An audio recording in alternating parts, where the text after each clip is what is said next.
Welcome to Melbourne, Australia for this FIBA World Cup 2023 qualifier between Japan and Australia. This is the penultimate game for both of these teams here in Group B. Obviously, Japan already secured their spot at the World Cup as they are one of the host nations, but for Australia, they are fighting it out for one of the remaining 6 berths that are available here in the Asia region. Plenty going on courtside. We see some legends courtside as well. No bigger names in Australian basketball there.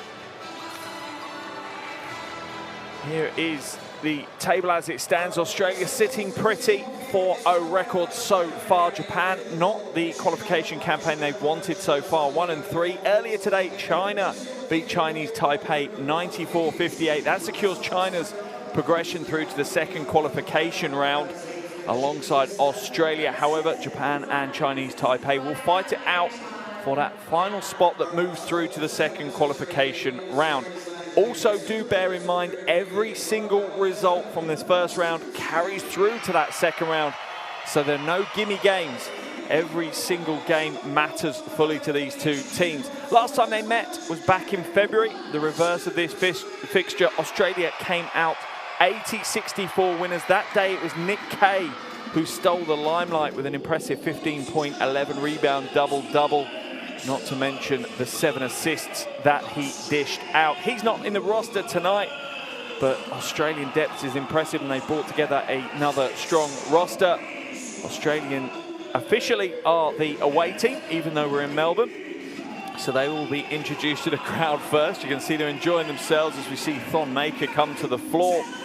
And they certainly have a different look roster for this qualification window, but still some absolutely huge names in the 12, Dellavedova, McCarron, Blanchfield, White, you keep naming them, and they are there. As always, strength in depth, and it does give the coach a bit of a headache, because when it comes down to the big shows, we've got the Asia Cup round the corner, we've got the World Cup next year, narrowing down these players to a best 12 is certainly a difficult task. But if there's a coach that can do it, Coach Gorjan is the man for the job.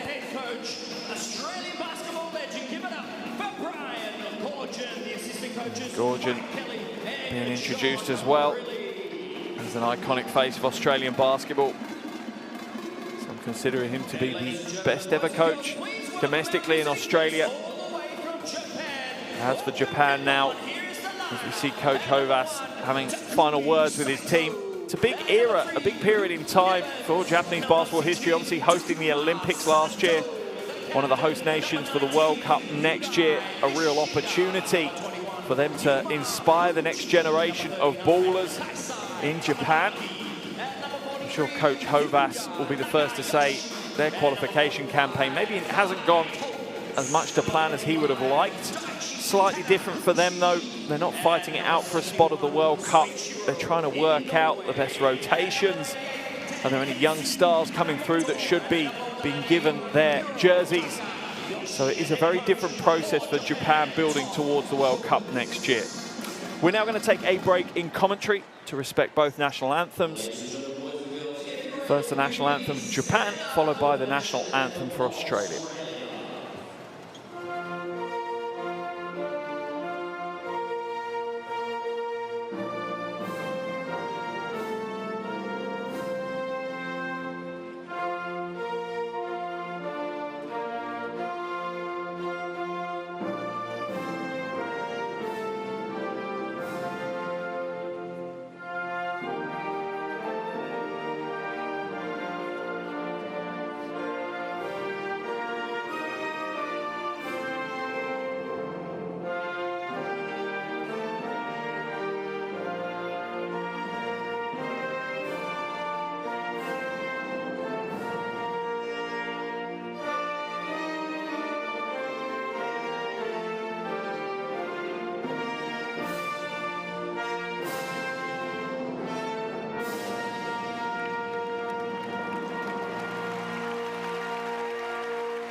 And the scene is perfectly set for a big game of international basketball.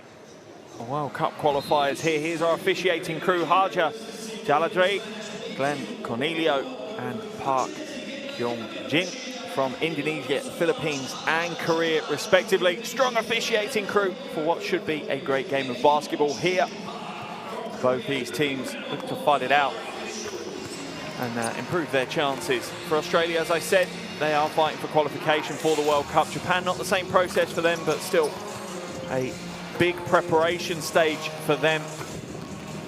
Certainly want to build towards a successful campaign, as they are one of the hosts for the group stages of the World Cup next year.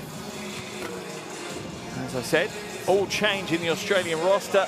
Not many players feature that have been through the qualifiers before, but still plenty of household names. Here's your starting five for Australia: on Maker, Dellavedova, Mitch McCarron, Blanchfield and White. A strong starting five. Probably Dellavedova, the biggest household name. And he really does give absolutely everything to the cause. Scored 16 points, grabbed 7 rebounds, dished 4 assists in their game. Last time out.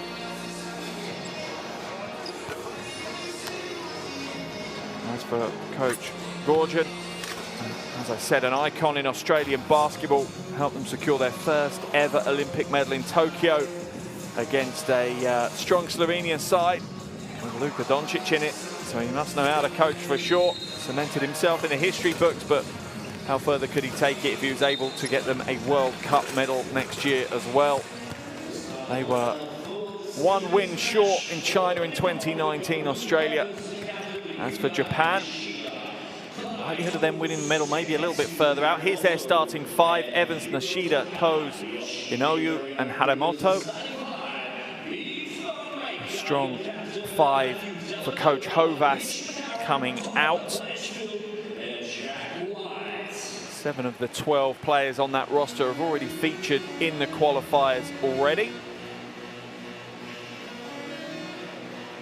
10 of the 12 for Australia have featured, so it's not complete change for these coaching staff. As Coach Hovas gets his final words of preparation in with his team, and if you think Coach Gorgon is an icon of Australian basketball, Coach Hovas is certainly that for the Japanese team. Previously the head coach of the Japanese women's team, helping them win silver at the Olympics last year in Tokyo. And he also helped them pick up 2 Asia Cup golds. As we enter the TISIT countdown to tip off, under a minute to go until we get underway. And I'll take that opportunity just to remind you, best way to keep up to date with all of the World Cup qualifiers and the World Cup next year is to download the official FIBA World Cup app. It's available on Android and iOS, completely free to download, and gives you everything that you need. Stats, interviews, videos, you name it. So make sure you get your devices out, get that downloaded straight away. And that will be a great companion for you as we progress through this game.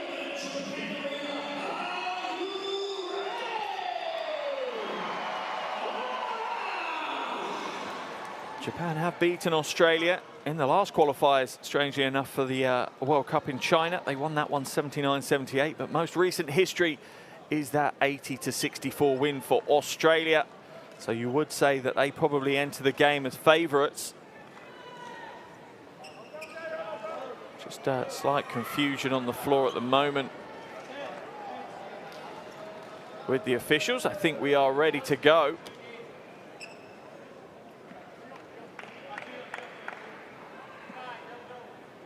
Just checking which ball they want to go with as Coach Gorgon looks on.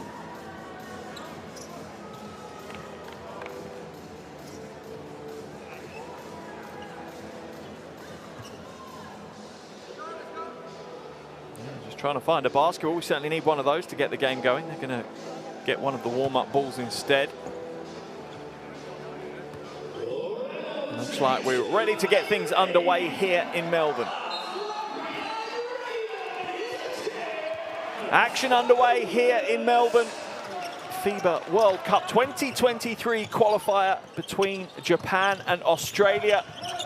Both of these teams with dreams of lifting the trophy next year. In the Philippines, first shot off target.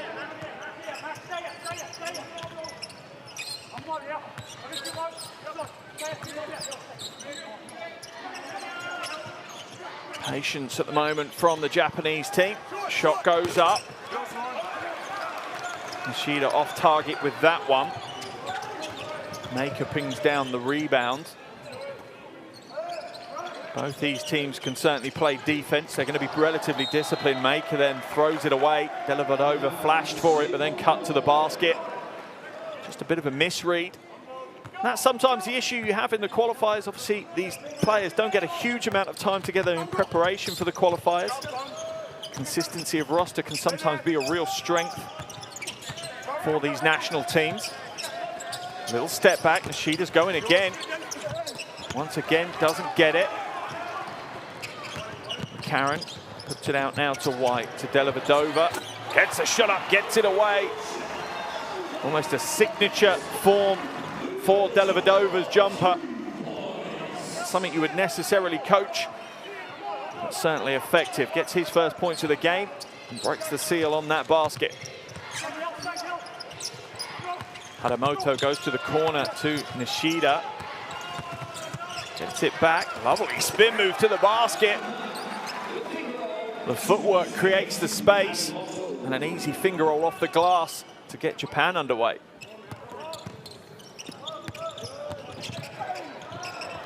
Good move. Not going to be enough. Still remain Australian ball. Both teams playing some physical defense in the opening 2 minutes of this one. Ball inbounded to make it. Comes back to Dellavedova. Little spin move. Beautiful little step back, but the form isn't quite there to hit the elbow jumper for Dellavedova. Toes now. Feeds Haramoto. Patience here from Japan. Shot clock down to 9. Haramoto fakes, steps in, kicks it out. Wide open from outside. That one's short. The defense from Australia has been impressive, but it's picked up by Nishida Udai. Gets the score. Not the easiest of jumpers to make, particularly under the pressure from the shot clock. And gives Japan their first lead of the game. Nice change of direction, but the pass isn't quite there for Blanchfield. Australia will hold on to possession though.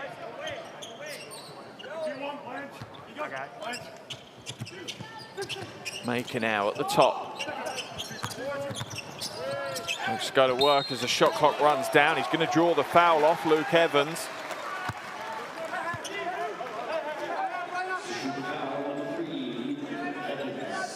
Evans looking to stay with Thom. Maker does so there. I think it's just that step forward that he makes whilst trying to contest the shot. Evans, one of just 2 players that have featured in all the qualifiers so far for Japan. He's averaging over 13 points a game and 9 rebounds, but picks up an early foul. Thom Maker hits the first of his 2.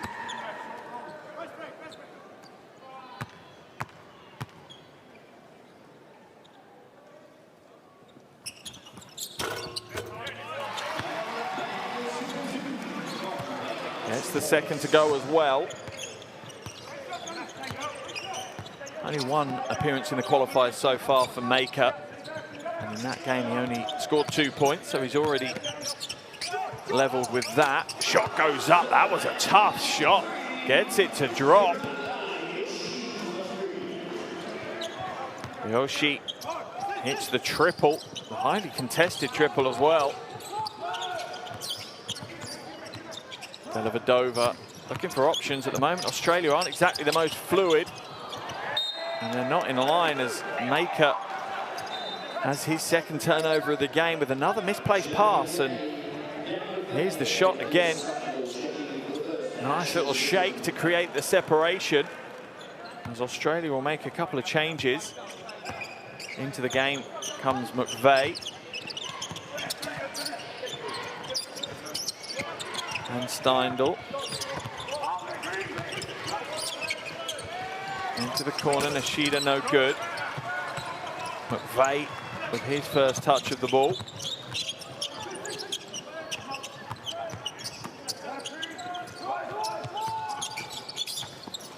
Back to Maker. He's going to hand it off to McVeigh. There's the roll. Good defense though. Haramoto read that very well. Read the roll. Got in the passing lane effectively. Australia's offense just not working at the moment. Oh, rejected by Maker. They're going to go at him again. And again, back-to-back blocks by Thon Maker. Not in his house. And for the triple, what a phase of play for Australia. As Clinton Steindl nails the three after two big blocks for Thon Maker. Certainly making amends for a couple of earlier mistakes. Dellavedova will head to the bench. Here's the first block for Thon Maker. Just lined him up and batted away. Brave to come back at him again. But the wingspan of Thon Maker was too much, and down the other end, Clinton Steindl makes them pay by hitting the three. Certainly got the crowd into the game. They've been a little bit quiet up to this point. Tominaga has come into the game as well. Evans puts the jumper up. That's no good. Maker with the rebound. Shot goes up and drains it. Turning into the Thon Maker show right now. Australia extend their lead out to 4 at the halfway stage of this first quarter.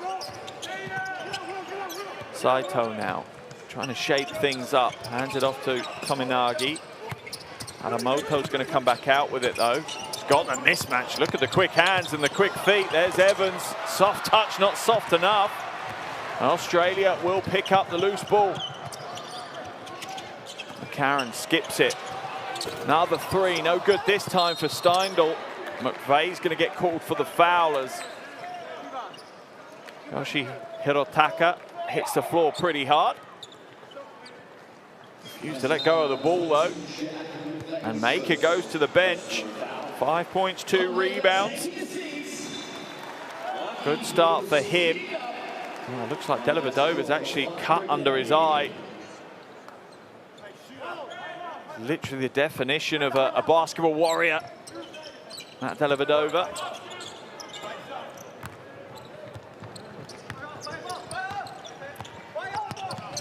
Saito now comes back to Tominaga. And Japan is certainly patient on the offensive end. They're happy to move the ball around. That's a long three that goes up. Off target. Foul's going to be called though. I think that's one's going to be on Sato.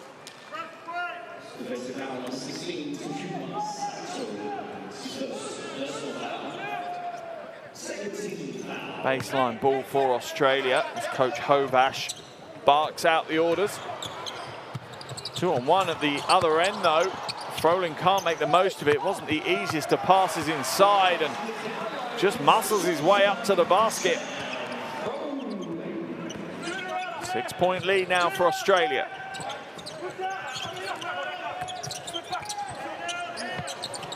Little shake, little step back. Once again, Japan not finding the form from outside. Nice pass and the flush. Steindl, the lucky recipient of the perfect place pass. That's going to force Japan into a timeout as Australia's lead extends out to a game-high 8 points now. Coach Hovas wants to talk it over. We're going to see if we can jump into some of these huddles and listening to exactly what the coaches have to say. Let's jump into the Japanese huddle with Coach Hovas.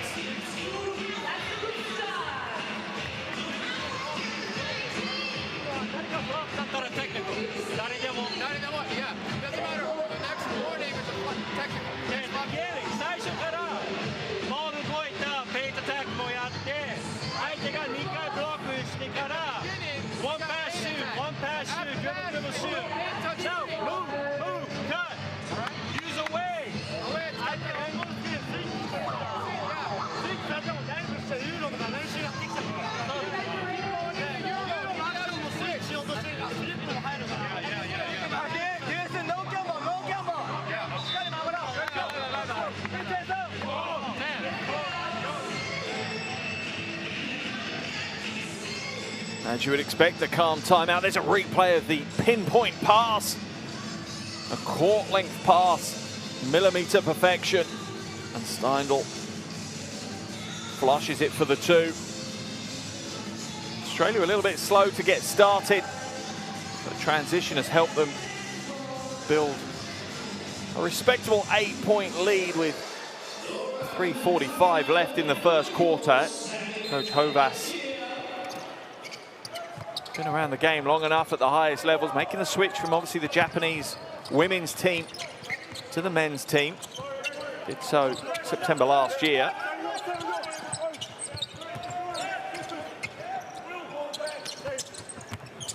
Evans now looking to go inside, steps through, looks to draw the foul off Froling, but plays some good defense. McDowell White now to McVeigh. Back out to Steindl. Already hit 1 3, Clinton Steindl. Wanted to get another. Taniguchi. And now slow things down. Still plenty of time on the shot clock. Evans sets the screen for Saito. Shot goes up, block. Great defense by Froling that time. Got in the face of Taniguchi and knocks it away. Froling's going to hand it back to McVeigh. Little shot fake, sidestep for 3. No good. Sato hands it up, and Japan puts some pace behind it this time, but the transition defense is good from Australia. Taniguchi throws it away.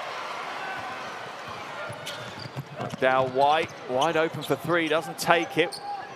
Australia will slow things down.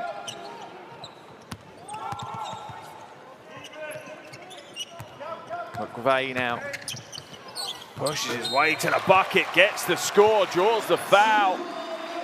Just a straightforward, tough play by Jack McVeigh.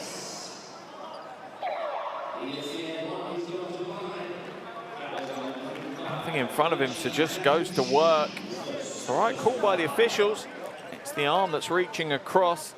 Footwork's pretty much there, but it's that left arm of Taniguchi. Australia will make a double change. Blanchfield and Dellavedova back in. Steindl and McDowell White head to the bench. Doesn't get his free throw to go though, McVeigh, so Australia's lead will stay at 10. They'll be happy with the first quarter performance so far, particularly on the defensive end, holding Japan just to 7 points so far. Nagayoshi hands it back. Nice little pick and roll. Tominaga from the corner. That's a tough shot. Drops the triple from the corner. His first taste of qualifying action, Tominagi, just 21 years of age. No good from Blanchfield.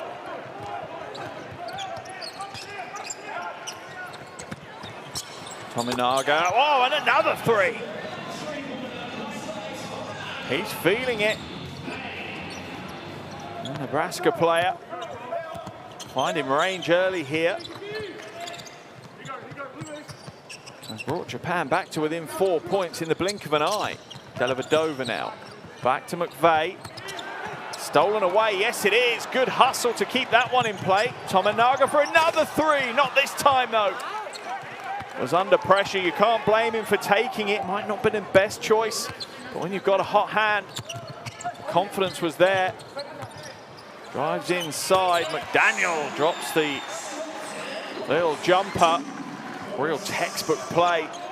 Draw the defense out, just take the step past them. Saito, that one's coming down with snow.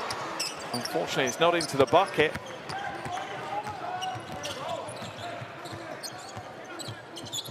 Dellavedova gets the 3 away. Such a quick release, tough to guard. You can't overcommit on Dellavedova because he will just blow past you.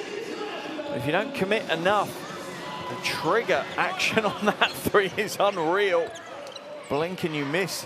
Dellavedova getting the 3 away.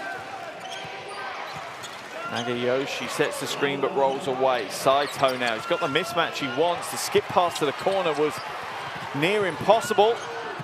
And Australia will come away as the first quarter expires. The Hail Mary play is no good.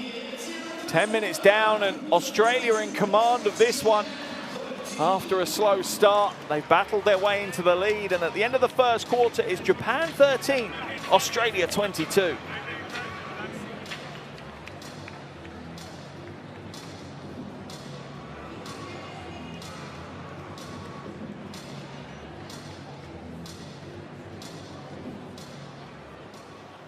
A relaxed looking Australian side, and no reason not to be, shooting well from across the floor. 4 triples in the first quarter, Japan 3 themselves.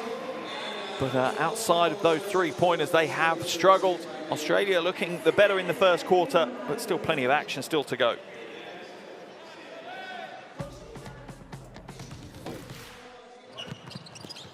Here are the best plays of that first quarter. Opening things up with a Dellavedova triple. Quick action. Australia were pretty slow to start things though. They didn't get going straight away. A few mistakes in the early phases of play, but they soon got back into it. Here's the double rejection by Maker. That is the personification of rim protector. And Australia quickly found their form in that first quarter.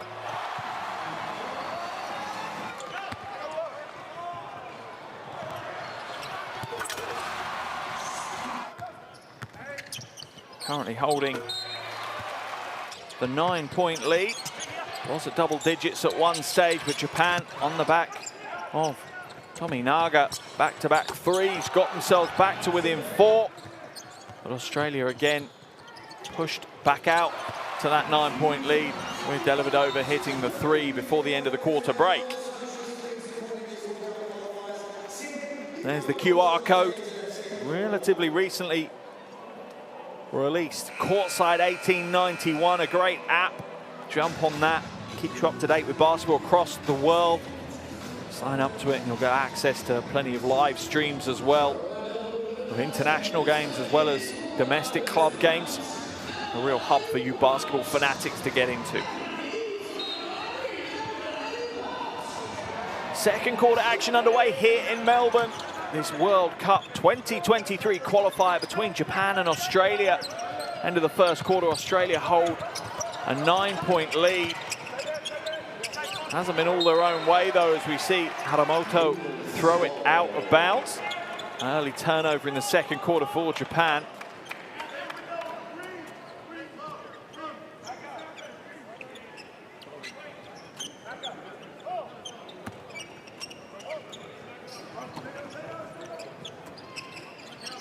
Dellavedova advancing it up over the half.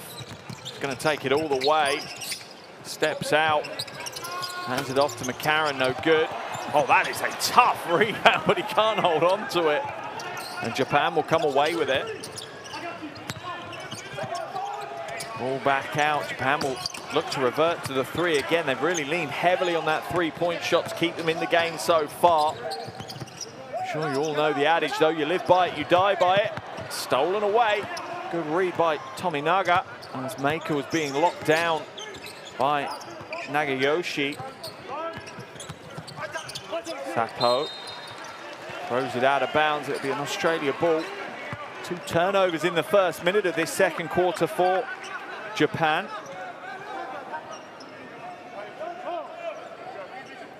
As Coach Gorgian looks on.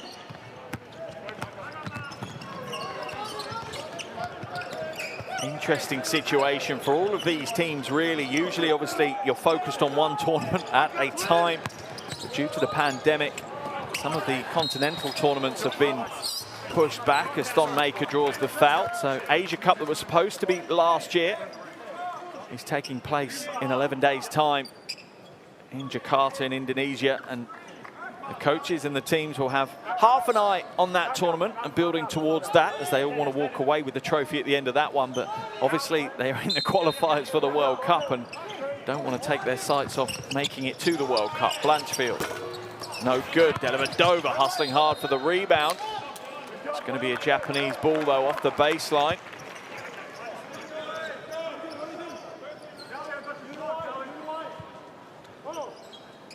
Haramoto to inbound it.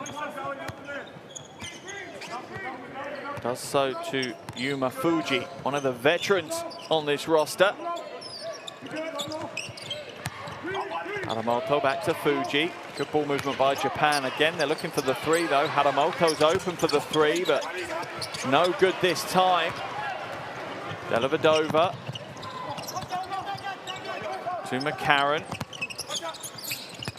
Blanchfield will drive the baseline. It's all just a little too congested, but Blanchfield works hard to get it back. Dellavedova, no good with the three. Oh, that is a monster putback by Jackson White. A huge play by White. Perfect timing and a thunder finish.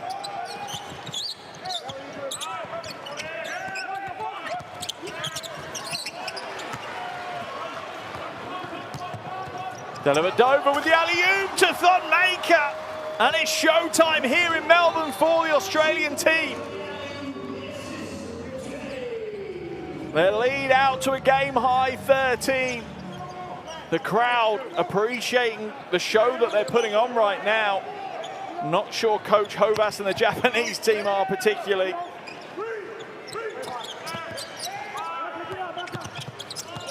Fuji, little step back. Nothing there, rebound by Maker. Dellavedova will bring it back up. A little bit slower this time than we've seen in the past couple of plays. Good drive inside. That's a strong move by Blanchfield. That's his first bucket of the game. He was 0 from 4 prior to that one.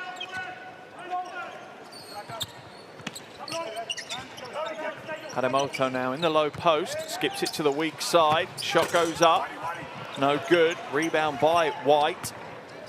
I just want to break in play so I can watch a replay of that Jackson White putback. Here we go, I wish for it. Let's see if we can get a replay. Here's the shot from Dellavedova, and here's the follow from White. Oh my goodness me, pure nasty on the throwdown.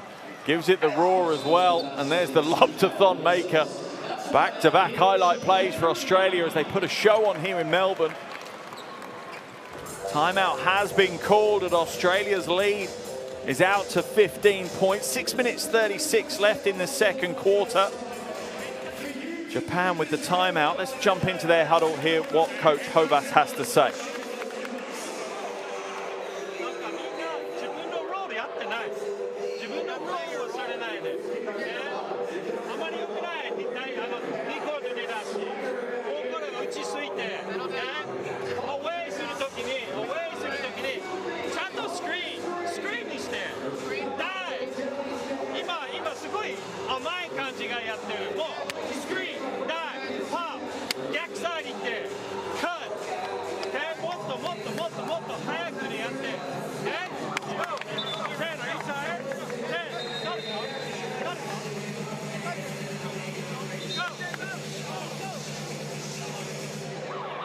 No real surprise to see Coach Hovas call a timeout almost 3.5 minutes into this second quarter, and they're yet to score.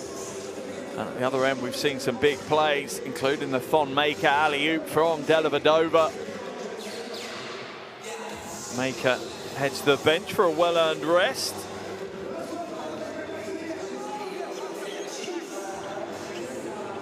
Dellavedova and Blanchfield also go to the bench as McDowell, White, Froling and Steindl come in. Door shut on Steindl. McCallum now. Looks for the back door, but it's closed off. Shot clock down to 6. It's going to be down to McDowell, White to put up the shot. Rattles the ring and away.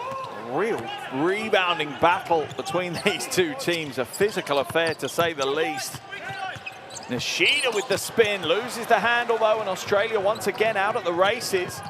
McCarron pulls up for 3. Didn't even look like he'd set himself, but still drains the triple. It's a tough skill to go from transition into a jump stop and pull up for the 3. Takes great body control to execute. Toes now, looking for Evans. Haven't used him enough so far in this game for me. Comes back out to Haramoto. Drives in. That's a tough pass by Evans. And the shot clock violation comes as Evans does his best just even to keep it in bounds. Here's that transition 3 from McCarron. And that is just thousands and thousands of reps in the practice gym. That's what that one comes down to. You turn on to automatic for that one. McCarron now advances it up over the half.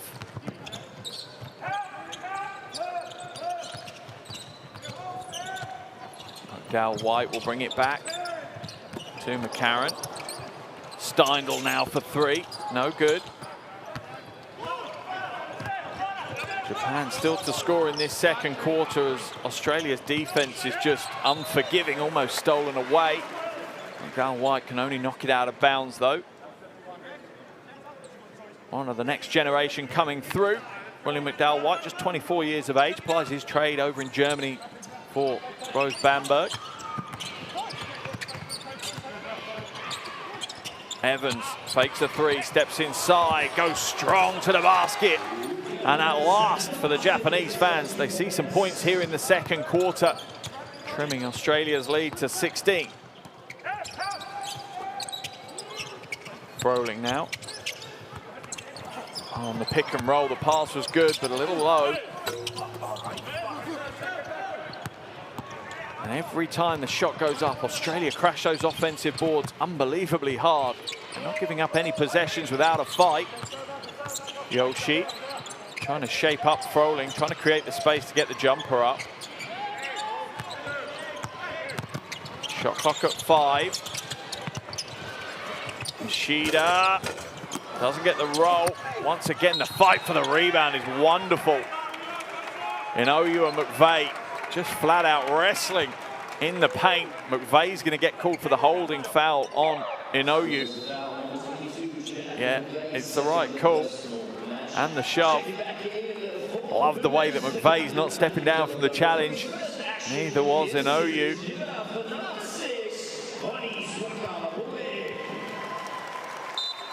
Sometimes we lose a bit of the physicality in the game, so it's occasionally nice to see some bigs just going at it and giving everything they've got to secure possession for their team. Toes goes to Evans in the low post, spin move. And that one is a foul as McDowell White just swipes across the arms of Evans. He'll go to the free throw line for shots. Evans not the best of free throw shooters so far in the qualifiers, just 60% for him. And it was just down to those hands at the end. He's done such a good job of holding Evans at bay, giving up over 10 centimeters in that fight.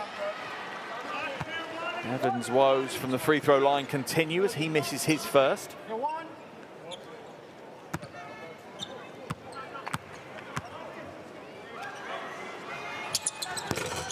And the second as well.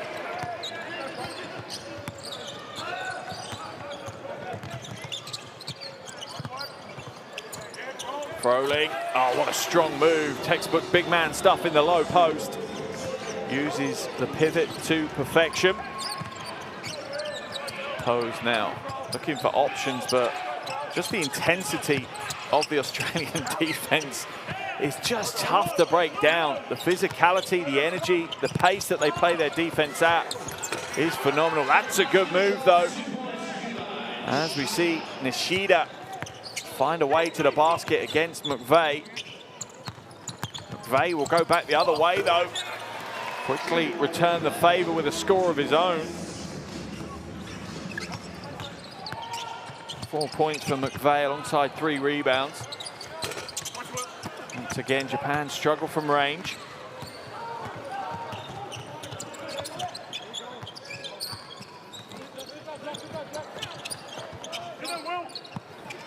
Now, no good for McDowell White, but they'll go again. McVeigh for 3, wide open, nails the 3. And Australia's lead out to a game high, 21 points now, under 3 minutes to play here in the first half. And Australia have been looking unbelievably impressive. You'd have to say they're going to enter Asia Cup potentially as the favourites, if not definitely one of the favourites to lift the trophy in Jakarta in a few weeks.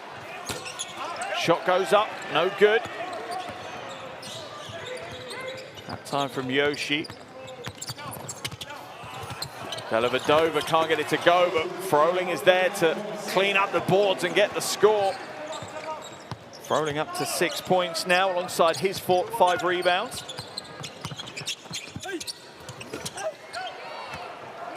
Once again, Japan failed to score.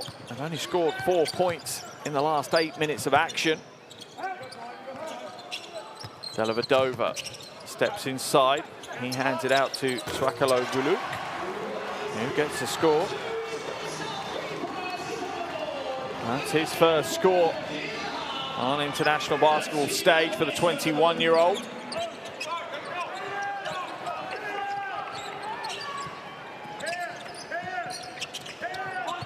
A way to introduce yourself for sure. Spilled up. Swakaloglu comes away with it, hands it off to McDowell-White. That one's inside to Froling. Froling in against 3. Still can't be stopped.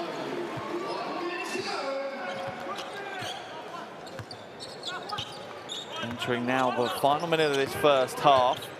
And Australia have just been absolutely dominant pretty much throughout. Slightly slow start, but that's the only criticism you can really level against them. They've nearly got to 50 points in a half, and whenever you do that, you know you've had a pretty good half offensively. But looking at the other end of the floor, holding Japan just to 4 points in the second quarter is a great achievement. McVeigh puts up the brick though. Nishida comes back out to Evans. Evans fakes the 3, draws Froling out. Can't get the pass in though, and McVeigh will come away with it, and Japanese body language at the moment is pretty defeated.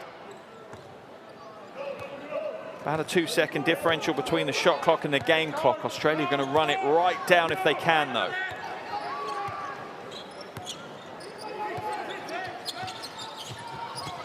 Oh, splits the defense inside to Froling, and that's going to put Froling, the first player, to double digits. 10 points for him.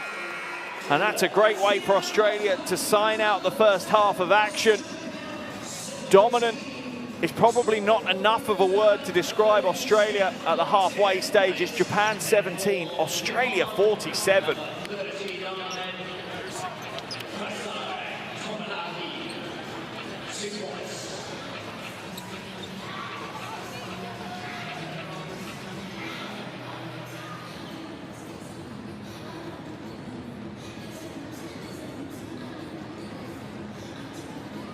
A great first of our half action for Australia. Here are the shooting statistics. As you can see, Japan struggling across the board. Only 17 points. 17% from outside, 33% from 2 range. Australia also working hard on the boards. And there's a big difference. Australia playing some good team basketball. 12 assists already in that first half. Top scorer. That's slightly not right. Froling is actually the leading scorer. He has 10 points alongside 5 rebounds. Thonmaker with 7 points and 3 rebounds. Here are your best plays of that first half of action. Dellavedova, the veteran, certainly orchestrating many things for Australia. He has 6 points, 3 rebounds and 4 assists. As unbelievably in that first half, we see 10 of Australia's 12 players already making an impact on the points line on the box score. As for Japan, their leading scorer is Tominagi. He has 6 points, 2 from 5 from outside. Back-to-back threes for him. And then just behind him is Nishida with 4 points and 3 rebounds. Not much else to write home about in that first quarter, though, for Japan. They really have struggled. Already 9 turnovers and a field goal percentage of below 24%. That's going to be difficult to win games when you're playing that well. Even more so when your opponents, Australia, are just looking in amazing form. Their field goal percentage is nearly 53%. Only 3 turnovers in that first half, dominating the rebounding battle. And just looking in fine form throughout. And it really is going to come down to what can Japan do differently in the second half. It's a big ask for Coach Hovas, because it's both ends of the floor that their game needs to pick up. Offensively, they have struggled. They've tried to rely on the 3-pointer, and that has completely abandoned them. And then defensively, you see the space that they're just giving Australia. You can't allow that form of separation because Australia will just make you pay. So a real, almost a reset button needed for Coach Hobas in the Japanese huddle in the locker room right now. As for Coach Gorgon, it's more of a, let's not let complacency slip into our game right now. Let's close out this qualification game in style. But we will be back for the second half action shortly at the halfway stage here in Melbourne. It's Japan 17, Australia 47.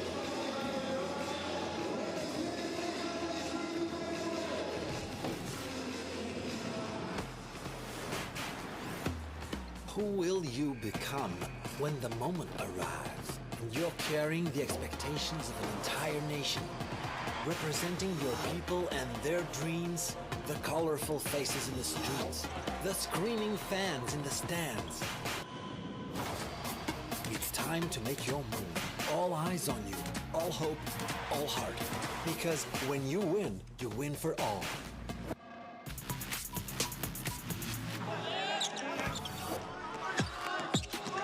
Cheng Pai can't find its way to Altino. It's still Chinese Taipei ball with the shocker. How about that? That is extraordinary from Bing Shen Lin with an extraordinary tray. Get out of here. Build on this 10-point lead again here, 11, and 7 minutes to go in this ball game. It's great hands, Arakji, and a simple finish.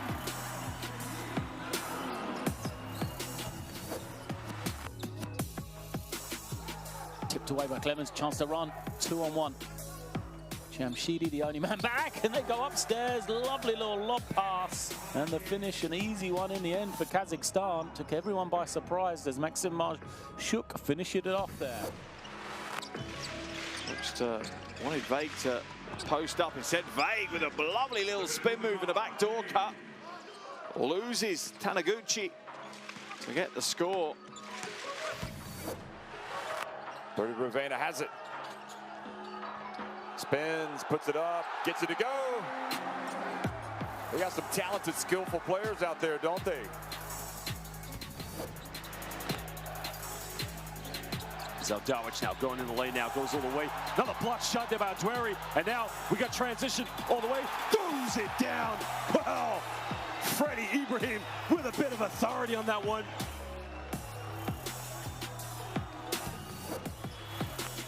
Swalem gets the offensive rebound and kicks it out, and he gives it away.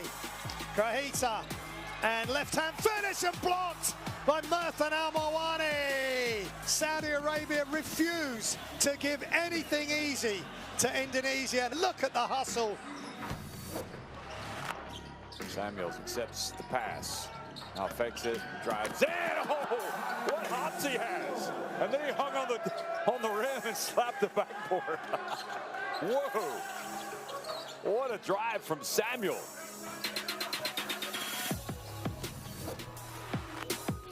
Five from 7 from outside in this quarter. They went 1 from 8 in the first quarter, the Philippines, so it really is. Oh, and a rejection, a nasty rejection from Kwame.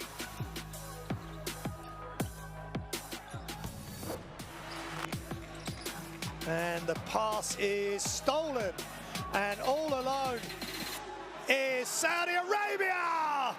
Big throwdown. Al-Baghawi, double clutch. Watch this highlight reel. Look at the hang time. Look at the flying motion and the heavy throwdown.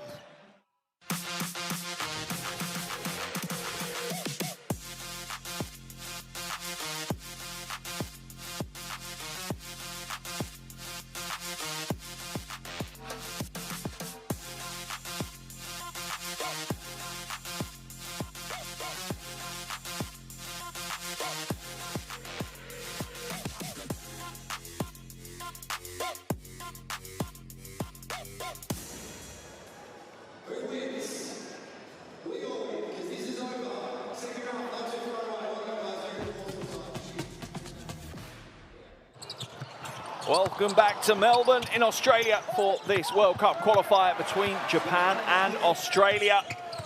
We're having a look at the top scorer from the first half for Australia. Sam Froling just getting the job done.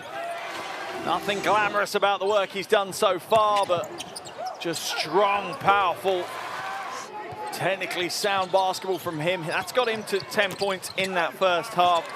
He also pulled down 5 rebounds and dished out an assist and swatted 1 shot. So from a statistical point of view, Froling has had an outstanding first half of action, but he is one of many for Australia that have had a big first half. That's what's given them a 30-point lead at the half-time break, holding Japan to just 17 points in that first half. Let's have a look at the Japanese top scorer now. Tominagi leads them in the scoring stakes, has 6 points to his name, and he got them very quickly. In quick succession, back-to-back threes for Tominagi. His team were trailing by 10, and he dragged them to within 4 in that first quarter. But not many highlights offensively for Japan in that first quarter. Tominagi leads them with 6 points. Behind him, here's Nishida with 4 points, 3 rebounds. But they really haven't got their offense firing at all, shooting under 25% from the field in that first half, only getting to the free throw line twice in that first half, while Australia are shooting nearly 53% from the field. Still 20 minutes to play here in this World Cup qualifier. This is Group B at the moment. Australia lead the group with a 4-0 record, a perfect record. They have already secured their qualification through to the second qualifying round. China with a 94-58 win earlier today on this floor in Melbourne have taken their record to a 3-win, 1-loss. They also too have secured progression to that second qualifying round. However, for Japan and Chinese Taipei, they will still fight it out to progress through. At the moment, Japan with a 1-3 record, Chinese Taipei with an 0-4 record. For Japan, if they lose here to Australia today, they must beat Chinese Taipei on Sunday. That would secure them progression through to the second qualification round. If they can't beat Chinese Taipei on Sunday, then they will have to hope and pray that Chinese Taipei lose to China on Monday, and that would be enough for Japan to move through to the second round. The other thing that I must clarify as well, and that's vitally important, is that none of these games in the first round are dead rubbers. None of these games don't count for anything. Every single result from the first round will carry through to the second round, and therefore will impact whether these teams qualify for the World Cup or not. Australia clearly want to go and do better than they did in China. They were the bridesmaids yet again in the World Cup in 2019, finishing 4th after losing to France in the bronze medal game. However, they've broken their duck of medals in Tokyo at the Olympics, picking up their first ever world stage medal, picking up that bronze medal after beating Slovenia in the bronze medal game there. So that certainly has taken a little bit of the curse away, you feel. And Coach Gorgian will be looking to extend that further at the World Cup next year. I'm sure they'll also want to potentially get to the top step of the Asia Cup podium in the next few weeks. So plenty of international basketball on the calendar. Plenty for us to enjoy. I'm certainly looking forward to being courtside in Jakarta and commentating on some of the world's best players, some of the world's best teams right now. A little over 3 minutes away from the start of the second half. It's going to be an interesting second half. Japan only coming back to the floor now. Luke Evans was the first player back to the floor, but no real surprise that Coach Hovas had plenty to talk about with his team on both ends of the floor, giving up nearly 50 points at one end and only scoring 17 at the other. It's not a recipe for the win. Tominagi leads them in points, 6 points for him. Nishida with 3 rebounds, and maybe that's a telling statistic. Nagayoshi leads them with assists, and he only has 1 assist to his name at the moment. Not playing a great brand of team offense has cost them dearly. They've lent heavily on the 3-point game. That hasn't paid off. and they've certainly struggled. They'll need to put in a big 20 minutes of basketball to drag themselves back into this game. It's not out of the question, but they're going to have to be almost a complete opposite of how they played in that first half.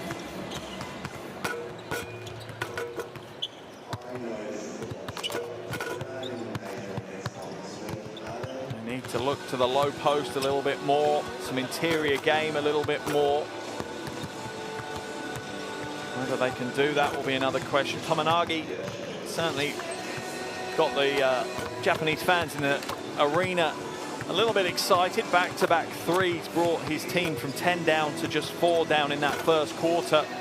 It really was the second quarter that killed them. They only scored 3 points in that second quarter.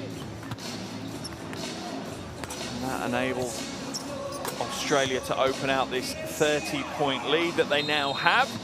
Coach Gorgon ready for his team to come back in and receive their final instructions, as we're a little under 90 seconds away from the start of the second half. Just another reminder, if you're enjoying the games and you want to stay up to date with everything to do with the World Cup qualifiers and the World Cup next year, make sure you download the FIBA World Cup app, available on iOS and Android, so no excuses. Get your devices out now, get that downloaded. You can follow along with the real-time box score as that progresses in our game today. You can also jump into a ton of extra stuff with highlights and news and reviews going on that app. Let's see if we can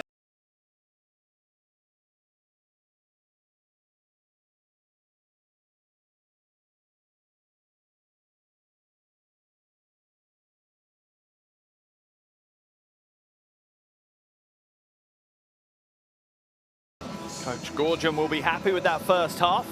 Not much that Australia did wrong, to be honest.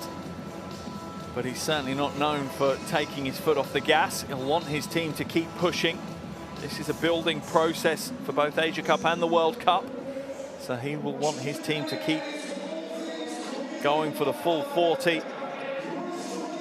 There's the QR code if you want to get the World Cup app downloaded.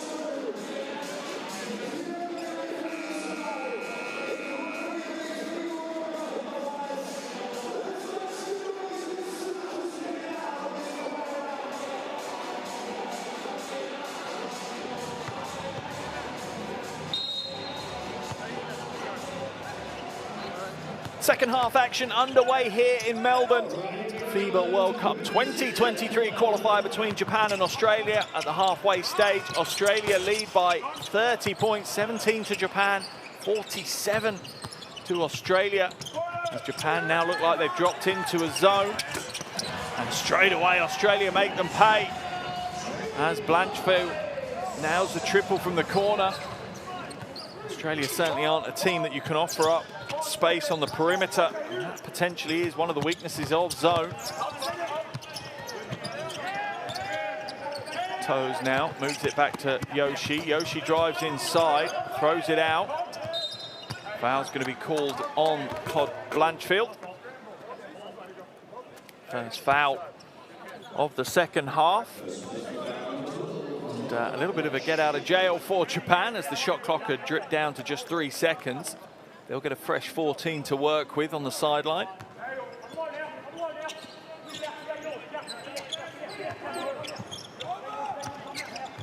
Toes now looking to shape up against McCarron. Yoshi, once again, Japan settle for a contested three. I'm not sure they've learnt the lessons from the first half particularly. Dellavedova now. As it goes out of bounds off the hands of Blanchfield, so it'll be a Japanese ball on the sideline. Japan sitting in almost a match-up zone, with Evans really playing the rim protector, just defending the paint. Yoshi now. Moves it to Haramoto. He's going to go to work now against McCarron. Comes back out, shot clock at 5. Evans fakes a three, looks to drive inside, loses the handle. Come off the hip of Mitch McCarron, so it's going to remain Japanese ball. 0.8 seconds to work with, though.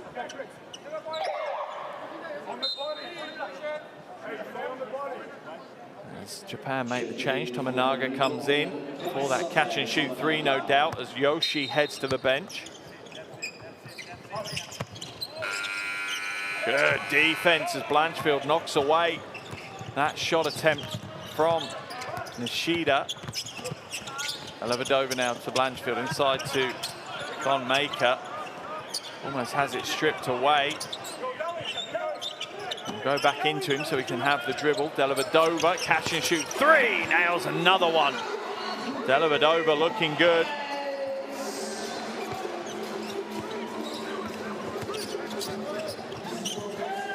That puts him up to 9 points. 3 from 4 from outside. Drive inside, again no good. And they're going to come back out with it. Corner three. Drains this one. Nishida Udai with that three. Takes his tally up to 7. 3 from 11 from the field, though. Not the most efficient point scoring for him. Inside to Blanchfield, swatted away. Good read by Hadamoto. Rotated well from the weak side to help. Oh, beautiful spin move. An awful pass, though. Tosuke has the handle, but the pass was way, way off track. There's the rejection from Hadamoto. And there's the pass that was straight out of bounds.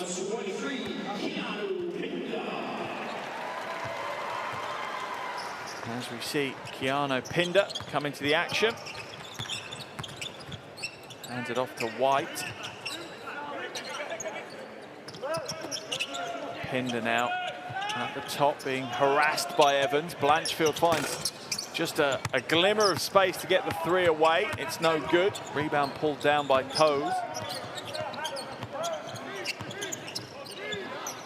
Wide open for three, takes it but doesn't make it. And if I'm Australia, just slightly giving them a bit more space on the perimeter. Blanchfield corner three, that one's good. An Australian lead extends back out to 36. Towles now. Towles gets it back. Australian defense just works so well as a unit. They rotate and switch pretty fluidly.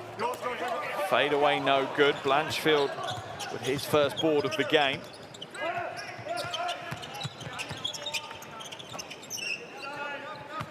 White now feeds it inside, round to Pinder, draws the contact, can't get the score. Australia will hold on to it. White looks to go in and put another posted out. Not this time for Jackson White. He'll head to the free throw line to earn his points the hard way. Really has been a physical battle. Yeah, easy, cool, as you see Evans just scythe across his arms.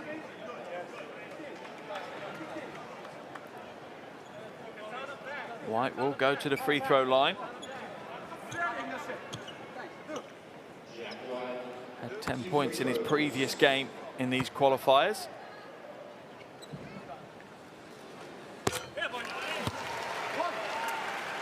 Up to 3 points now, alongside 4 rebounds and 2 assists, Jackson White.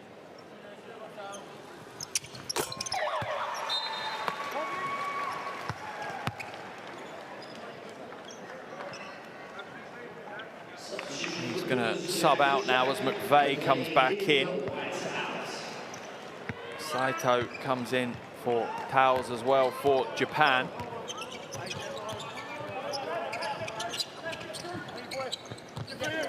And you can see they're just giving Japan a little bit more space on the perimeter. You don't blame them because they're not particularly using that outside shot very well as Pinder gets the steal for Australia.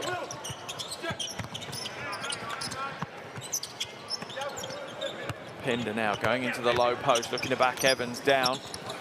Drops that shoulder slightly. Evans with a tough defensive play, just taking the contact straight on his chest. Oh, lovely crossover. Beautiful play by Tominaga. Can hit the three. can handle the ball well and get to the bucket. Tominaga Kaisei.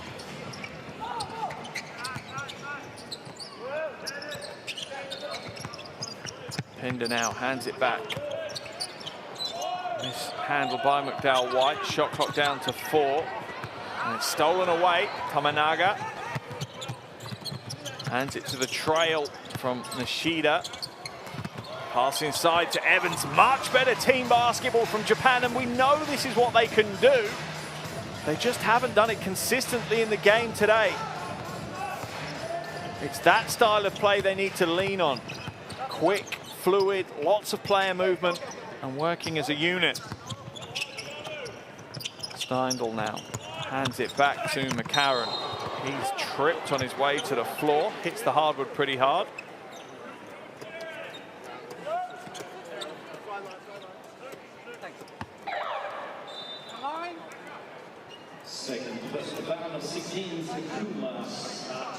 Goes head over heels. McCarron will head to the bench on that one.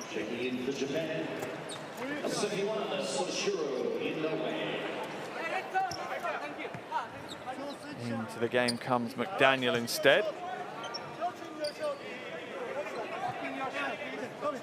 34-point lead for Australia.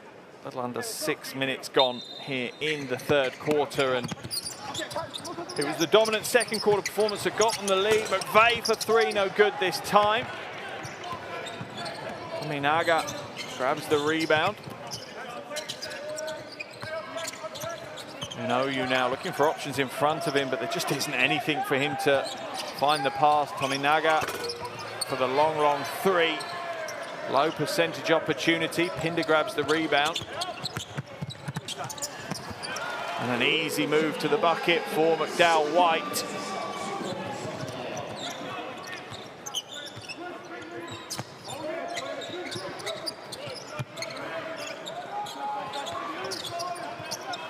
Saito inside, hands it off. Nishida, plenty of time and space, but pulls that one up short. And averaging nearly 13 points a game in these qualifiers. McVeigh's taking a shot to the shoulder. He's not happy. Nishida now out in transition. Australia at the moment only got 4 fit players. McVeigh comes back eventually. I think he's asked for the sub. Rebound pulled down by Pinder. And the game has kind of gone into cruise control somewhat. Both teams just slightly running through the motions at the moment. Steindl though for 3, nails the 3. Hits the 3 and holds his shoulder. 2 substitutions going to be made for Australia as White and Froling are ready to come in, and there's the triple. Tominaga doing what he can to get his team back into the game. He's up to 11 points personal now. 4 from 8 from the field. McVeigh drives inside, fades away. Hits the jumper to go though.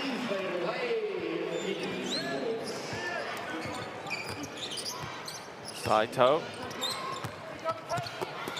Oh, big rejection by Pinder. Just tracked that one all the way to the bucket. Easy block against Saito. Giving up over 30 centimeters of height though in that battle. Saito Takumi. As McVeigh heads to the bench, holding his left shoulder.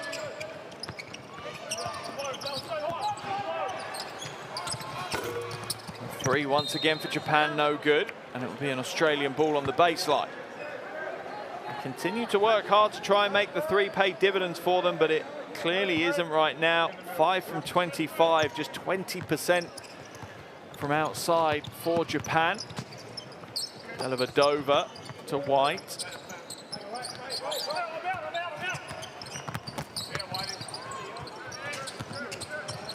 There's a skip pass to the corner. Beautiful vision by Dellavedova, but Steindl can't get the 3 to drop.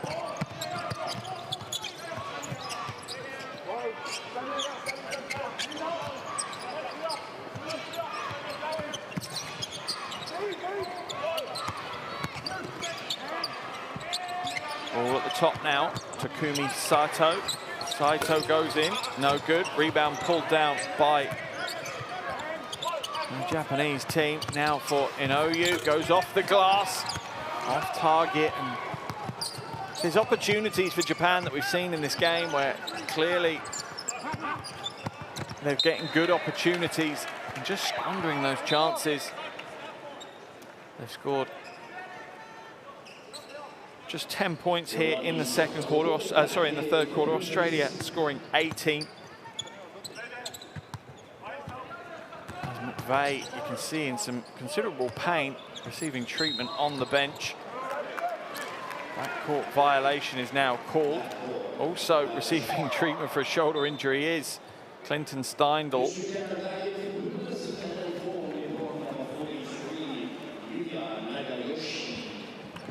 Japan looking after the ball better in this quarter. They've only turned it over 3 times in the third quarter compared to 9 times in the first half.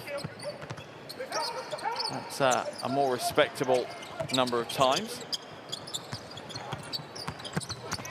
Swakalo Gula hands it over now to McDaniel. Long 3. That one comes up short though. Rebound pulled in by Yoshi. Much better defensive structure there for Japan.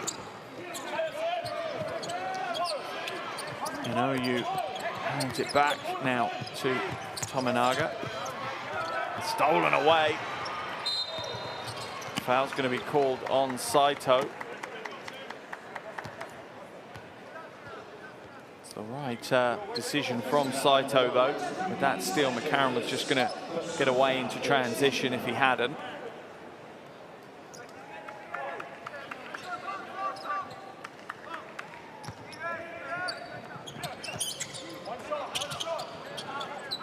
Froling now hands it back to McCarron.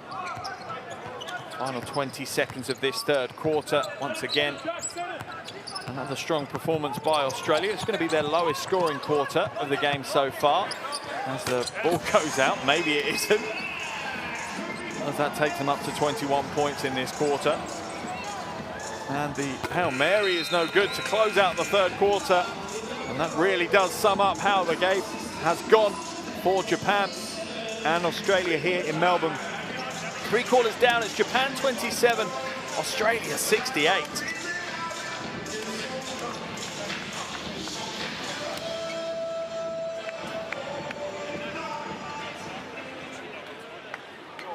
I'm here with Australian Open Dancing Guard, but of course the Opals are on home slowly in September for the FIBA Women's World Cup.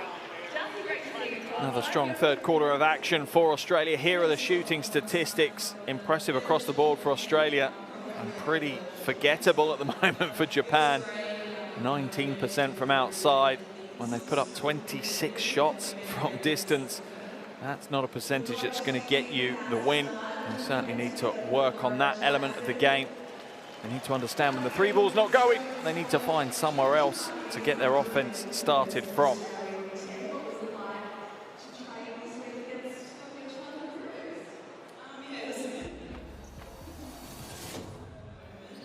Here are some of the best plays from that third quarter.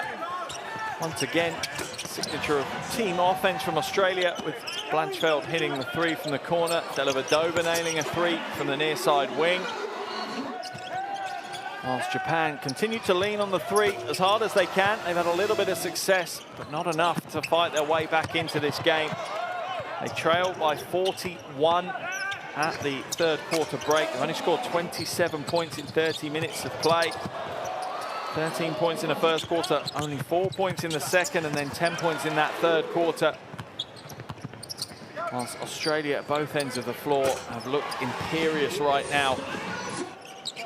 Unstoppable is how this roster is playing out.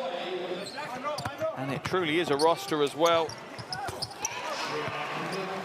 11 of the 12 have scored for Australia. Only Keanu Pinder yet to register. He does have 3 rebounds though, and an assist to his name, and I'm sure we'll see him on the scoreboard before the end of the game. As for the Japanese roster, only 5 players have scored, only 1 player in double digits. That's Tominaga. He has 11 points, and he'll inbound the ball for Japan in this final quarter. Fourth quarter action underway here in Melbourne. The FIBA World Cup 2023 qualifier between Japan and Australia. 3 quarters down, and it's Japan 27, Australia 68. An absolutely dominant performance from the Aussies here. Tominaga looking to go a little bit showboat on the way to the bucket. No good this time, though. Karen.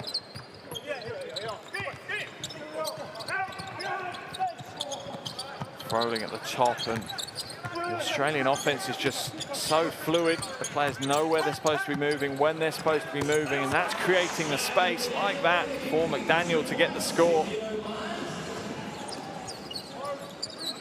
Takes him up to 7 points personal. 3 from 3 from the field for McDaniel. As I said in the opening to this game, this is the headache that Coach Goorjian will now have.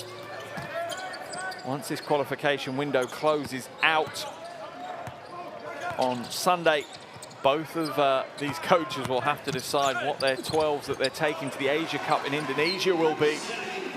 So their mind will switch back from the World Cup qualification to the Asia Cup. And some of the performances we've seen here from Australia is certainly going to give Coach Goorjian a headache on how he selects his final 12. That one's gone out of bounds and will be an Australia ball. As McVeigh taps hands, as Froling comes out of the game. Von Maker comes in.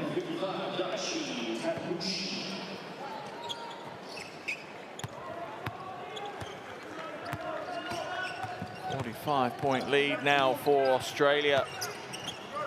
Sees them well on their way to keeping their perfect 5-0 record intact. That one's intercepted by Kai Taus.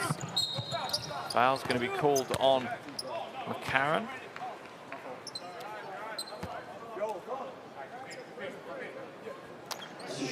Tominaga, one of the only players really for Japan who can say they've put in a pretty good shift, and that Coach Hovas will be happy with. Plenty of players that haven't really performed the way they should have, the like of Luke Evans. He's been an important part of the process for Japan, almost averaging a double-double in these qualifiers. Nishida Udai as well, averaging double-digit scoring. Not had a big night for him either, as Tominaga hits the first of his 2 free throws.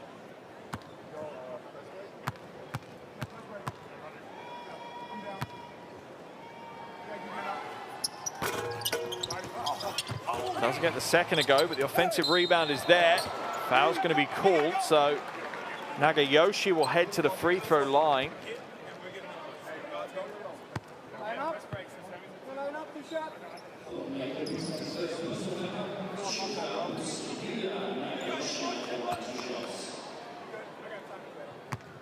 First qualifier for Nagayoshi.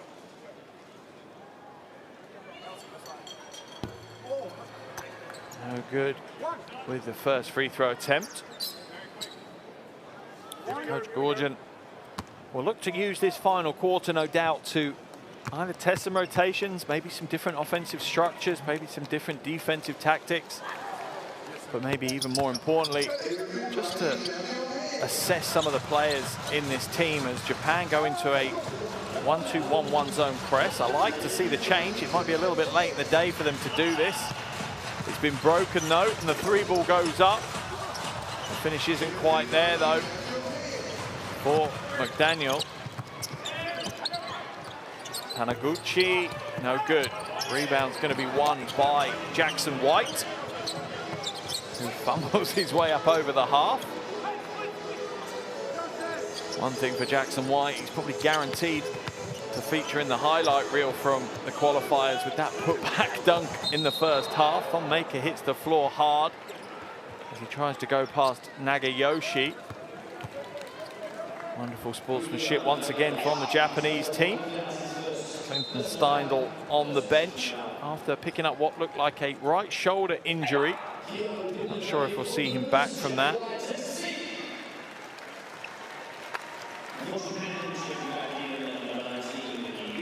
Jackson White heads to the bench.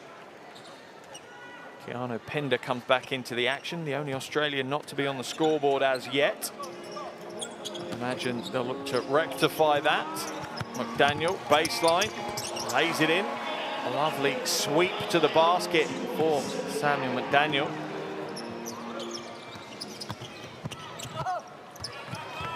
That is a tough play inside. Australia have made it difficult all night for Japan, closing out the driving lanes.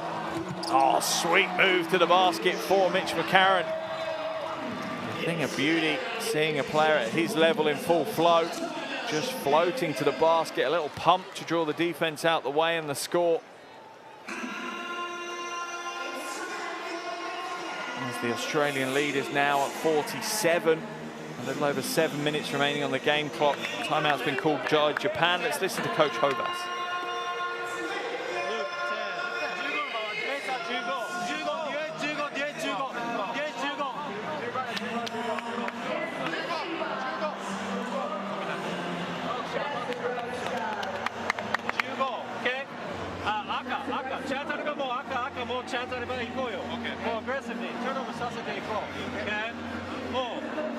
Free throw だったら It's our free throw 40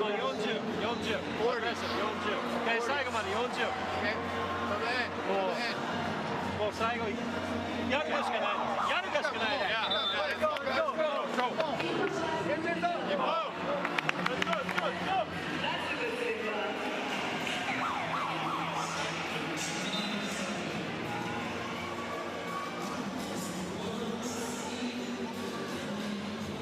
As usual, a calm timeout from Coach Hovas. Here's a replay of McCarron just gliding to the basket for the easy score off the glass. That's taken his personal tally just to 5 points, just 2 buckets for him, alongside 2 rebounds and an assist.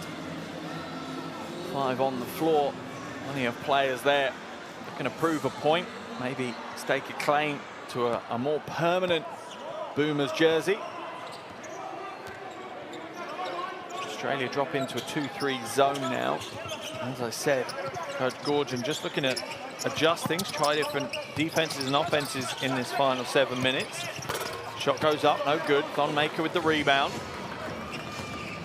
For me, that 2-3 zone only works if you've got a player like Thonmaker in the middle, someone who's got a good wingspan, good rim protector, and is agile enough to be able to move across the paint and scoop up those rebounds. Ball now to McDaniel. Rebound ripped down by Luke Evans for Japan. Just his 3rd rebound of the game. Shot goes up, but is off target. And, another rebound for Thonmaker. That's his 9th rebound of the game. Onside 7 points, so a chance for him to get a double-double today.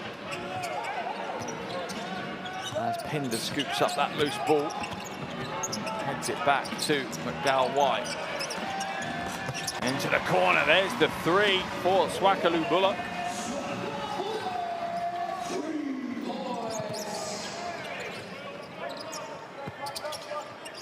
Hanemoto, little fake, drives inside, draws the double team. Foul's going to be called though. I think that one's going to be on Keanu Pinder.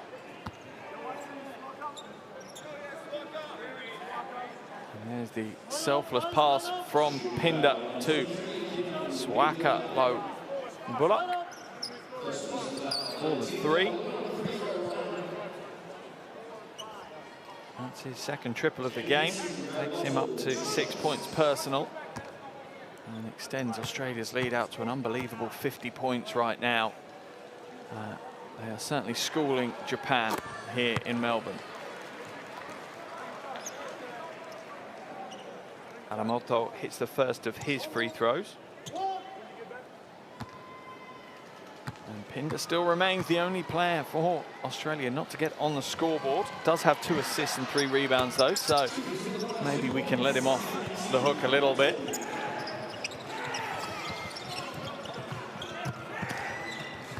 I'm loving the intensity from Japan. I just think it's a little bit late in the game. Evans now, there's the lob and there's the finish for Pinder. Every single Australian player now registering points. And that's the team ethos that Australia always approach international basketball with. Stolen away by Pinder, can only knock it out of bounds though. There's the alley-oop pass, and there's the finish for Keanu Pinder.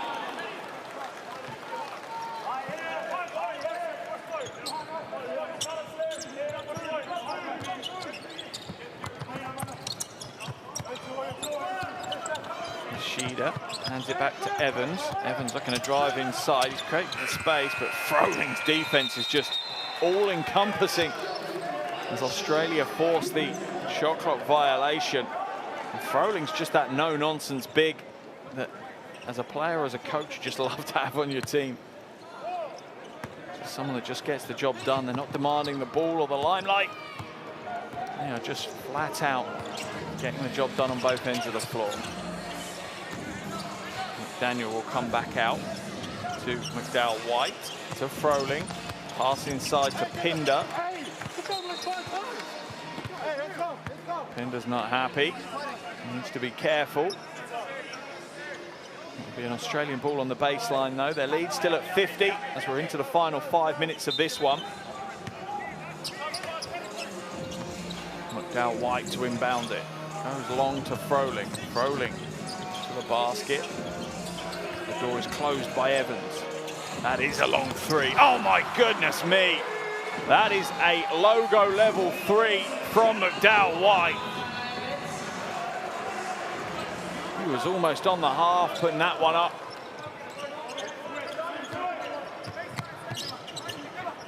Fujiyuma hands it out to Haramoto. That one's going to roll out of bounds. And it'll be Australia ball. 5.5 minutes into this final quarter, Japan have only scored 4 points as we see a replay from way, way, way downtown. McDowell-White.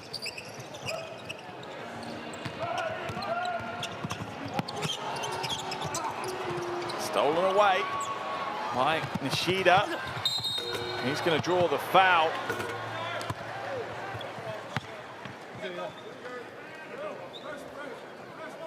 From Swakalobula. Not giving up on the play, and you've got to love that. 21-year-old is going to give it all the way to the end. His team may be up by 53 points with under 4.5 minutes to play, but he's not going to give away easy buckets. And that's the kind of mentality you need to get into these teams, because that transfers into tough games as well. When every possession counts, it's just second nature to chase hard and work hard when you're on the floor. Sheeda hits the first and the second free throw. Coach Hovas knows there's a huge amount, as there's a turnover, as I think Swakalobula must have just stood over the baseline when he went to inbound it. So it'll be a Japanese ball on the baseline. Fuji to inbound. Haramoto. Around the corner, nothing there. Swakalobula steals it away to McDaniel. Good patient play now from Australia as Japan sit into almost a matchup zone. Evans almost gets the steal, but can only pad it back to Australia. Shot clock at 4. McDowell-White nails another 3. That one was just surely easy for him. It was at least a meter closer to the basket than his last. McDowell-White looking good from range. He's up to 8 points personal now, alongside 6 assists. Doing a great job in the backcourt for Australia.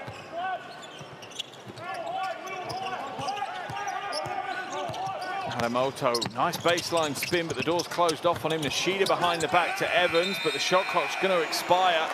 And more frustration as Japan just seem all at sea at the moment. Certainly a huge amount for Coach Hovas to work on.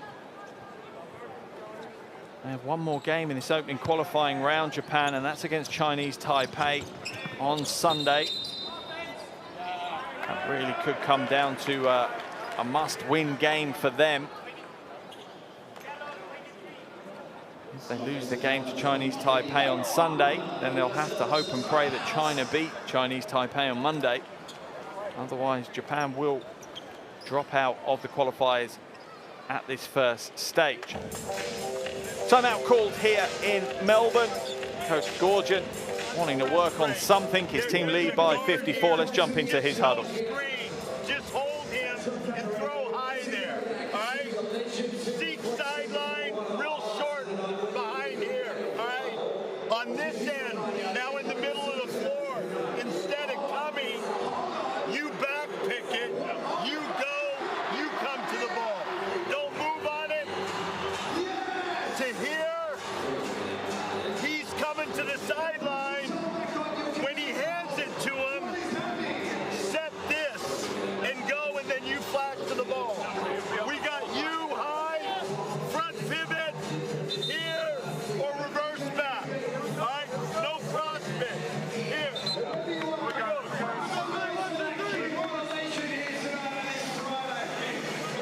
As you would expect from someone the quality of Coach Gorgon, just looking to make those little amendments, see how they play out. This is really his laboratory now for the next 3 or so minutes as he experiments on little changes, little alterations to the way that his team are playing and seeing how that unfolds on the floor. They're in their 2-3 zone. Ball now in the hands of Tominaga, and you certainly can't give him any space. Out of all of the Japanese players, he's the one that stepped up today. Takes his personal tally up to 15, shooting 40% from outside. Australia just about get through the press from Japan. Daniel awkwardly uses the right hand for the finger roll, but gets the score. Tominaga catch and shoot for him, and he is feeling it right now. It's the 3. Up to 18 points now, Tominaga Kaisei.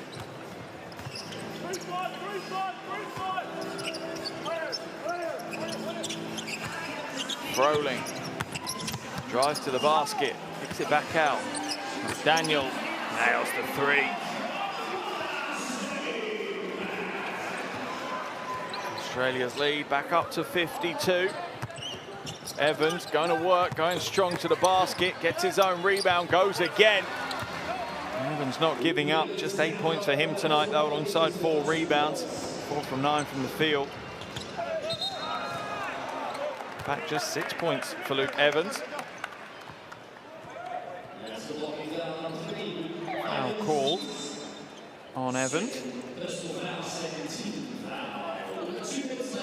Yeah, just arrived a little late. Tried to get into the passing lane, but then had to try and shuffle and get position.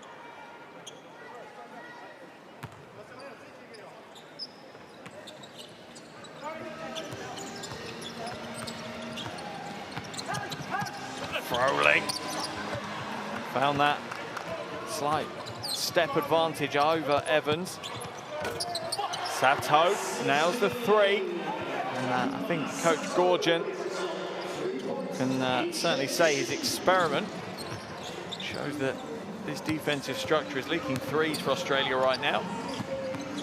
McDaniel comes back out to McDowell-White. Inside pass to Froling was a risky one, but it paid off. Shot clock at 4. Froling doubled down on. McDaniel for another 3. No good. Big rebound though. Swakalo Gulak can't get the score. And Fuji chasing down that loose ball. Just gets to know the cameraman and the camera a little bit more intimately.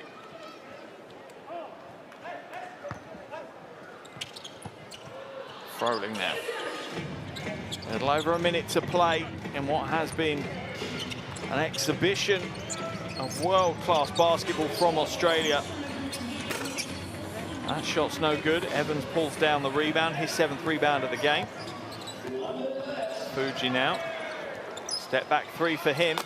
Nails the 3, and the 3-point game has deserted Japan throughout the game today. And once it was out of sight, as we see, McDowell-White with a strong move to the basket, draws the foul, gets the score. You see Japan shooting the ball well in the closing stages when the game is done and dusted.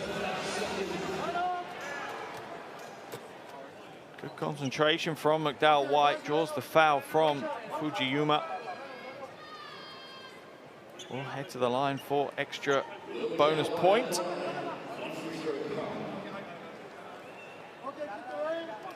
And Japan shooting 40% from three-point in this quarter, shooting just 25% overall in the game, though. So that kind of sums up how this quarter has been a little bit different for Japan from range, but you have to say partly due to Australia moving to that zone defense as Fuji draws the foul. Australia in the penalty, so Fuji will head to the free throw line.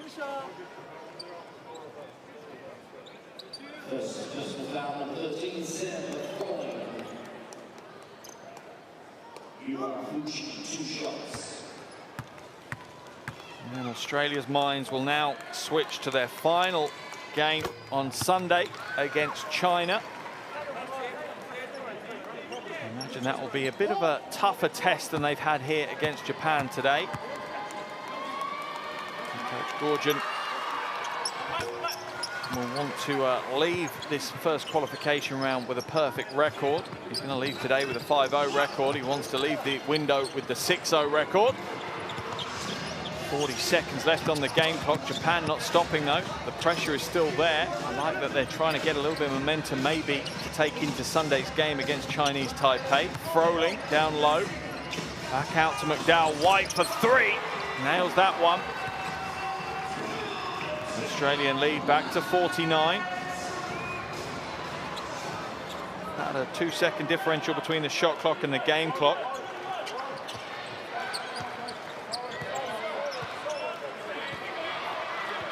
Fuji now going up against Froling.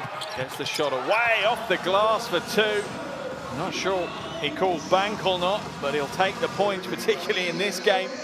And that will be the final action of the game here in Melbourne. What a performance from Australia. Absolutely dominant throughout. Sending out a statement of intent for this World Cup here, Australia. The final score, Japan 52, Australia 98.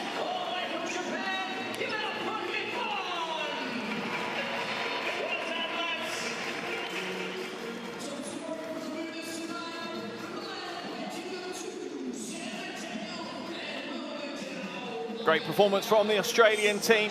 Plenty of positives for them to build upon. Coach Gorgon done a great job today, getting his team ready, get his team to perform at the highest level. A 46-point win at this level against what is not a bad Japanese roster. It's an impressive performance led by Dellavedova. Emotionally, he'll come away with another scar cut under his eye, but he is not bothered. He is a warrior on the basketball court, but plenty of big performances for Australia throughout the game. Here are the shooting statistics. As you can see, Australia having a great performance pretty much in every category. Only criticism, maybe they didn't get to the free throw line enough. Only 6 free throws. Dominated the boards, 47-32, and played some great team basketball. 25 assists for their 98 points. Leading scorer of the entire game was Tominagi for Japan with 18 points, but McDaniel led the way for Australia with 14 points.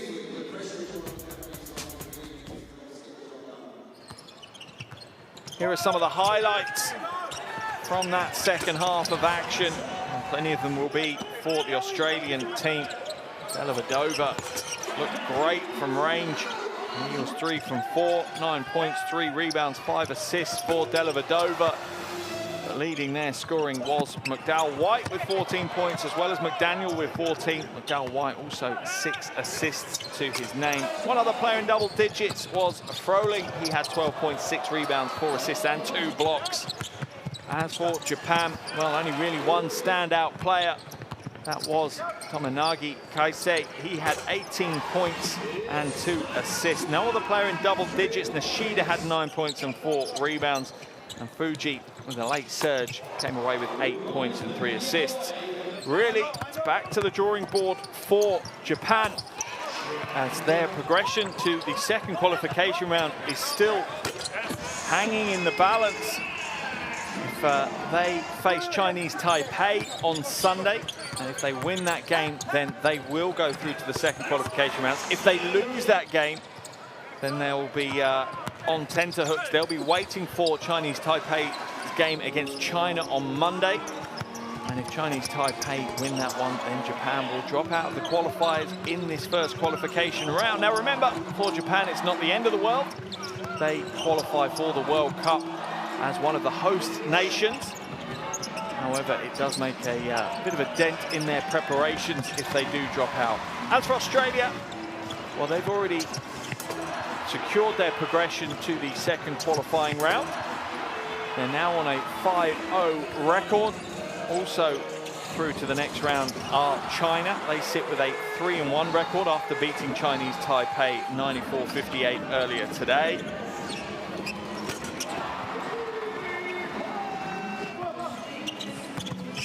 So Australia and China will go through, and they'll be joined by either Japan or Chinese Taipei. And in the second qualifying round, they'll face Kazakhstan and Iran, as well as either Syria or Bahrain. That one will be decided later when those two teams go head-to-head. But what a game we've had here in Melbourne today. Here is the standings. As I say, Australia top of the table, perfect so far, 5-0 with their win here. China in second place with a 3-1 record. Japan in third with a 1-4 record. And Chinese Taipei propping up Group B, yet to secure a win. There are the results from today. Both of these teams will head into action on Sunday as Japan take on Chinese Taipei, Australia take on China. And then the group will be closed out on Monday with China versus Chinese Taipei. But what a game we have had here. An absolutely dominant performance from Australia as they move on to a 5-win, 0-loss record.